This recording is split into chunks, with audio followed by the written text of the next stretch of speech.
It's time to bring my builds to the next level. I recently was going through the list of items that you asked to create, and I had gotten requests for steampunk and windmills. And as we know from many different things, they go very well together. Hello, and welcome to the show. Psyche here with another next level Lego for you, and today I bring to you the steampunk windmill. There is a lot of reference material available for this kind of thing. If you were looking for ideas to get you started, all you have to do is Google it, and there is a bazillion different images. Interestingly enough, and it may be because of my personal search history, a lot of them have to do with Minecraft. So I went ahead and went for more of a Minecraft feel with this. I kept on seeing things that had this very interesting contrast between wood and white, and I really liked the idea of it. I liked the idea of making something that looked like it could have actually existed in our history. I think the interesting concept or thought process behind steampunk in general is the thought that it is so similar. The parallel between not having current modern combustion engines and using steam instead, it really wouldn't change much. It would change the way that we live for sure, but in a sense, design interests and trends probably would have been very, very similar. And I think that's why all of the cosplay and all of the pictures that you see are very much reminiscent of things that we find in our own history. As you saw, there was quite a bit involved there.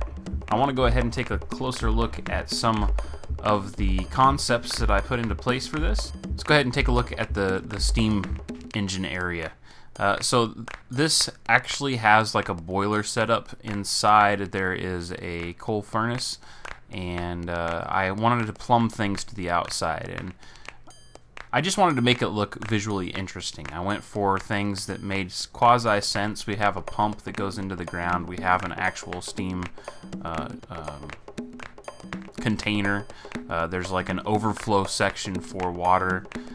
There's also multiple pipes going into the air. Something else that was important to me for this process was to go ahead and make a garden area on one side, because a lot of my concept had come from Minecraft. Then it was almost essential that you had this garden concept in place. So I did a simple small garden area where you could see that there'd be some kind of squash plants and stuff. Also threw in a couple of trees in the back that look like they could be potentially apple or pear trees or something like that. Something else I really wanted to focus on was making a concept of a fluid entrance. And the basic idea of having a stone floor is pretty smart and pretty typical. It's easy to build up, and it's an easy way to seal the surface without making too much of a mess.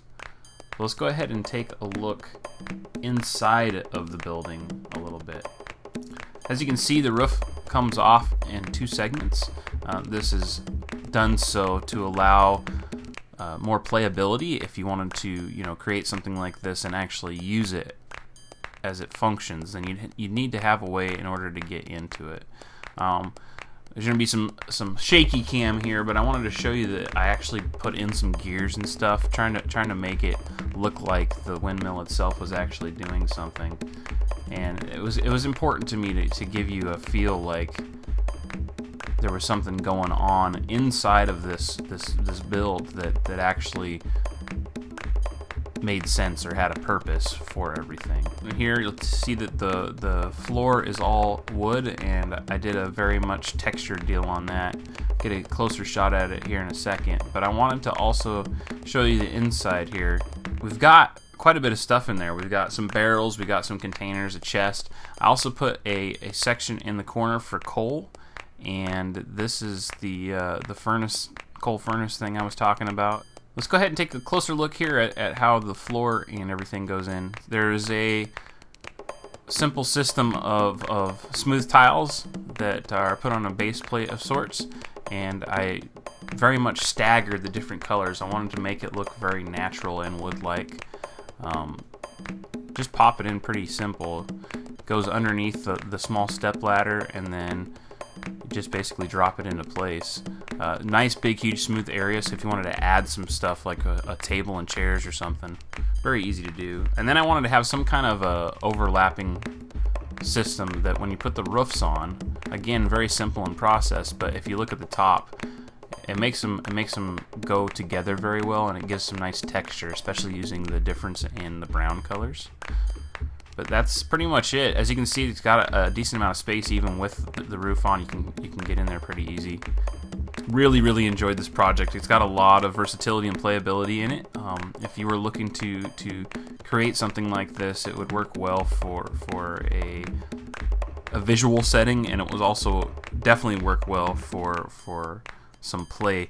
All in all, I think if I was given a chance to add anything to this, it would have been more interior pieces, but as it was, I was looking more for the outside as a visual representation than I was the inside. I just started getting more and more involved and carried away with it. It was very entertaining, and I gotta say, if you wanted to turn this into a Minecraft piece for like a feed the beast thing, all you'd have to do is implement some Minecraft trees or other items from some of the Lego Minecraft sets, and it could very much be paralleled with the Feed the Beast type of a mod pack.